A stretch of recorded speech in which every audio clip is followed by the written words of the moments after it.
Life. Christina, I'm so glad to have you. Thank you for having me. I know you're so busy, and I really appreciate you taking the time for this interview, the photo shoot, everything. Thank you. So, you're very special, so I'm going to start off right away and say, what led you to start Fully Raw and the vegan lifestyle? I know there's a story there.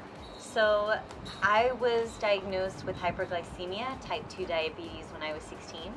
And I began my health journey when I was 18 when a stranger approached me in the grocery store and he asked if I was a raw foodist. And Why? I mean, I still had an IV patch in my arm and I didn't look healthy. But when I started talking to him, it was very clear that he was passionate about this as well. His name was John Rose. And he just started telling me that he was really into juicing and making salads and smoothies and all these things, and I was listening. And I was 18 at the time, so I actually thought he was hitting on me, but then I realized he's very passionate about this and he's really into health. And I ended up going back into the hospital that day after I had met him, but then when I got out, I had messaged him again and I said, look, I've never tried anything alternative before in my whole life, but I would love to know about the healing power of food because you were talking about that. And I basically went raw vegan in one night by adopting a diet of strictly fruits, vegetables, nuts, and seeds. And I never went back. It's been 13 and a half years now, and I completely reversed my hyperglycemia and my diabetes, and it has catapulted me into this passion of where I love to educate people on how to live their healthiest lives. So how did that lead to you starting your YouTube channel, which has 1 million subscribers, and how did this lead to become a profession for you? When I was in college at Rice University, I ended up somehow being elected or even just being on the environmental committee. I don't even remember running. I think I just ended up being on it somehow. But we started the first farmers market at Rice on Tuesday. And from there I ended up starting my own cooperative out of my garage, and it grew to be enormous. And so before I did anything online, I was very present in the community, and I basically sold fruits and vegetables for a living, and I was a calculus physics tutor on the side. Wow.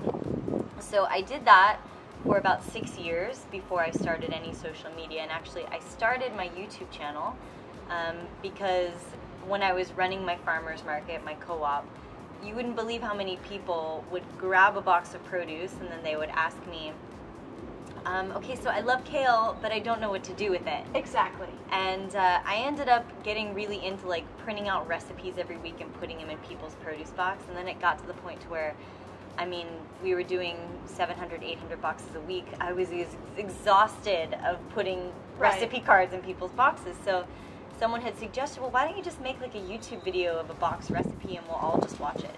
And I did that. My very first YouTube video was me. I came back home from a market one day and I put a box on the table and I said, all right, you guys, we're going to make a smoothie with these 3 ingredients in 1 minute. Let's do it. And I blended up some bananas, some kale, some blueberries. And I remember waking up the next morning after posting that video, and the video had thousands of views, and I was like, that's crazy. It was crazy because I thought that only Texas people in my community would have seen it, but no, there were comments on there from people in Japan, and it hit me then that there is a need for this information far beyond my little bubble in Texas. And so from that outreach, I ended up running my co-op at the same time and then doing a bunch of other social media. But my base, my groundwork started with people at farmers markets. And then from there I wrote my book and recently have my app, and now I'm doing retreats. So it's never been an overnight process. I've been doing this for 13 years, so it's been a really slow evolution.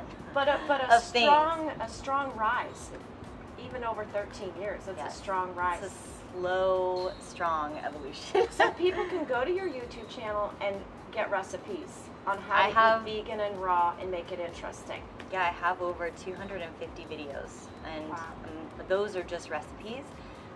So yeah, I have a lot. Infinite. You could sit for weeks and watch. So tell us just one, if for people out there who aren't vegan or raw, give me an idea of one meal they could substitute every day that might be. So do you like juice or smoothies? Yes. So most people don't realize a simple juice or a smoothie can be a raw vegan meal. Okay. So for instance, a smoothie that I had yesterday was just bananas, frozen cherries, coconut water, and mint. Perfect. Right? Like, Yeah. easy. I like, love but it. the trick is you have to eat enough of it because like a little cup is not a meal. Right. Like, most people think of fruits and vegetables as snacks now, and I'm like, no, no, no. It's the meal. You're replacing a full meal, which means you have to eat more than what you're used Right, to. and maybe add some almonds or something for those who need protein or something like that. Actually, I don't get any of my protein from nuts or seeds. Oh, you don't? Most of Where my do you get it? protein comes from greens. Oh, There's okay. a lot more in there, a lot more protein and minerals found in that. And actually, as a raw vegan, most of my fat sources come from nuts or seeds or avocados or coconuts. Okay. And yeah, so it's been like a complete unlearning process the past 13 years to learn how to feed myself, but also to show people how to do it too, because even though I came in it for health reasons, there are people who get into it for environmental reasons, there are people who get into it for ethical reasons, you know, not killing animals. Right. But I have found that no matter which avenue you get into this lifestyle from, you end up touching those others and you end up caring about them and believing in them just as much. So tell us, you're going to Bali in a few days. I am. I leave for Bali. Squeeze this girl in. Thank you so much. So tell everybody what you're going to do in Bali. So I'm teaching a retreat there. It's called My Fully Raw Bali. It's a yoga, meditation, raw food, adventure, breathwork retreat. It's 8 nights, 9 days. I'll be there for a month though, because I have to go and set up before, and then I have to clean up after. But yes, it's full with 40 people, and it's going to be at Michael Franti's Soulshine Center, which is in the middle of the jungle in Bali. Wow. And it's going to be wonderful. And they'll be served 3 raw vegan meals a day, of which I'll be showing them food prep and whatnot. And yeah, it's going to be awesome. So you have beautiful skin. Is that from eating the way you eat, or do you do anything special with your skin on top of that? I would like to say it's from the way I eat, because most people who know me know that I really just put coconut oil on my skin. So that's what you do, is coconut oil? Yes, I do like doing face masks from time to time, but I also put a lot of aloe vera on my skin too. Yeah. Like you're the probably actual outside plant. a lot too. Oh, really? Yes, so like I'll actually peel the leaf and scrape it out and like rub it on my skin. Oh, that sounds fantastic. Yes, so I'll do that, but I'm in the sun quite a bit actually. Yeah. I love the sun. Yeah. You can tell. Yeah. So I can't tell. So do you have any indulgences? Ooh, I love it. I make raw vegan ice cream all the time.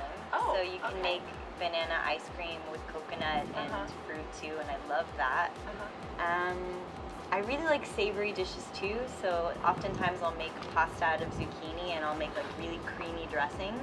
Yum. So like I'll make like an Alfredo pasta.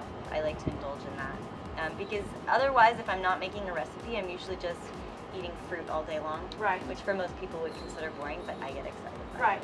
Right. But I like that zucchini. I would eat that. Yes. Totally would eat that. It's yummy. So what's the best piece of advice you've ever been given? The best piece of advice I've ever been given, and that I believe I mentioned in your interview as well, is when somebody told me that people, the way they react to you says nothing about you, and it says everything about them. Yes. And that was so powerful for me, because I feel like I used to take everything so personally, and being online, like people attack me all the time for things. Oh, they do? Yeah, but like weird things, like people who are anti-vegan or things like that, and when they attack you and they'll say mean things, it really made me realize, because for a long time I took it personally until I realized, wait a minute, this is about them. It's all about them. And their perception of how they see things. And when I took that and applied it to every area of my life, I was able to see that every single person, every time they give you feedback or they share something with you, it's always coming from their point of view, and it may have absolutely nothing to do with you. It's very, very true. I went through a life change back in 2011, and when I found myself telling women about it, I could write a book on the different reactions I got, which was purely a reflection of them. Most of it positive, but it's very, very true. It's true, but it's taught me a lot about being more compassionate and forgiving, not just with them, but with myself too, because I'll realize that I'll do the same thing. Yeah, right? oh, We yeah. all do the same thing. Yeah, so, yeah. So what other hobbies do you have? Oh my gosh. Yoga, obviously, but... You know, it's so funny, when my sister and I were talking about this the other night, people are always like, oh, what do you do for fun? I'm like, I work. I work. I work, that's what I do for fun. All day, every day, yeah. But for me, it is fun. And I find that my time nowadays has become more and more limited, especially traveling so much. You wouldn't believe how shortened your time gets. You spend time looking for hotels and feeding yourself, and by the time you get off the plane and you go to sleep, I've come to value my me time and my family time more than anything else. So yoga I would consider me time. Time with my family is me time. And if I ever have time at night to like read a book, I will. But for the most part, like, I'm doing so many things that I love, so I can't say that I'm not having fun. Yeah. Now, I think you said your favorite place to travel was Bali, where you're getting ready to go. Is that correct? It's one of them. You were just in Lebanon too. It's beautiful. It's October, and I've already been to 16 countries this year. Not cities. I've been to multiple cities within each country, but just 16 countries. So, just giving you an idea. Like, I was in this year Guatemala, Morocco, Paris, London, northern UK, which almost near Scotland, and then Lebanon, Poland, Costa Rica, Bali. My gosh, I can't even remember the other ones right now. So you have sponsors ask you to come over, and most of these have been public speaking engagements. Wow. So I do a lot of public speaking. Like, for instance, last week I was in Poland, and I spoke at an event with 700 Polish people who are all interested in raw veganism. It was a complete wellness event around raw veganism, and they had a Polish translator for me there. That's amazing. Who would have thought, right? Yeah. But it was really cool. Because you always think about maybe people wanting to go vegan more in the United States because we eat so much meat and dairy here. There's meat and dairy everywhere. I guess there's meat and dairy everywhere, you're right. And the funniest thing is that everywhere I am, people say that. Like, I was in Poland and someone was like, but here in my country, we eat a lot of meat. And I'm like, yeah, they say that in Lebanon too. He goes, no. But in my country, and I'm like, I'm from Texas as well. Yeah. I just think that there's meat and dairy everywhere. And I think unless you're in LA or New York, you really don't feel like you're a part of a vegan community. But there are so many vegan people out there, people who are trying to live this lifestyle. I think it's more popular now than it ever has been as well. Do you meet a lot of people in Houston that are when I was running my farmers market? Yes, they came out of the woodworks. I mean, I was getting to meet hundreds of people every day. So they're here. They just I think Houston is also not a very community-based city.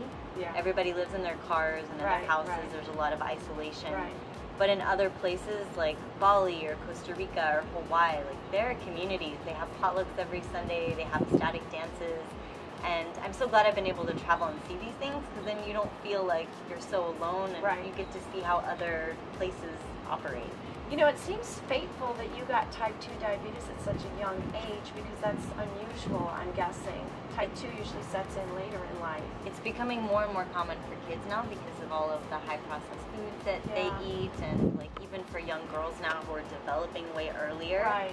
It's happening across the board. Right. So it is a blessing, and It is a blessing, because you ended up now contributing to the whole world and teaching the whole world about a different lifestyle. I hope so. I still feel like I have so much more work to do. Like, if I could just tell you, like, because the reality is, even if I look at my phone and I see 1 million followers on it, I go to the grocery store and I still see sick people, and everybody around me is not that way. So it's like, even in this... So you want to touch everybody you can. Yeah, because the reality is that those 1 million people on the phone, it's like, I don't know, they could be scattered out. I mean, obviously I know and I can see demographics and, you know, all of my analytics, but the truth is that it's still a very small amount of people compared to the work that needs to be done here. I mean, like, go to a Texans game and walk around. Right.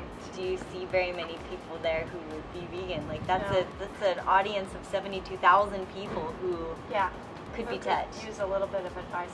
And even if they didn't, what I think too is, even if they didn't 100% go vegan, it could fit into everyone's lifestyle on some level. So what I like to do is tell people, if they can just start with one fully raw vegan meal a day, you are still creating not only a massive shift in your body, but for every meal that you don't consume meat, it's the equivalent of like taking 10 cars off the road for a day. Oh. It's a huge environmental impact as well, and you save animal lives. Right. So I always tell people, even if you can just start with a juice or smoothie in the morning, which is easy enough for most people to do. It's not that hard. My daughter's been staying with me, and she juices in the morning. And I've been watching her. I'm like, that's not that hard. No, she does it's it really quickly. It just, and even if it's easy as replacing, you know, regular milk with almond milk. Which she uses the almond milk. Right? Exactly. And I think we're at an age in time, or a time and age, whichever one you say, where it's easier now to go vegan than it ever has been because there's so many replacement items. There's Right. vegan cheeses and there's all kinds of nut milks. Right. And we don't have to milk a cow to drink its milk. We Right. don't need that. Right. Well, thank you so much for the interview.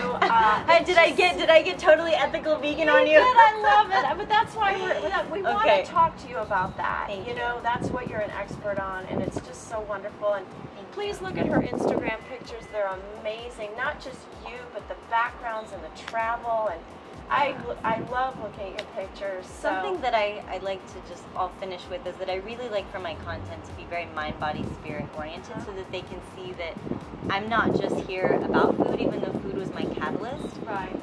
It opened up the door for me to experience life in so many other ways, like a beautiful healing process. Well, and there's nothing more broadening than travel and meeting people of other cultures. That's the most broadening thing, in my opinion. Well, thank you so much. Thank you. You're so welcome. I appreciate That's you.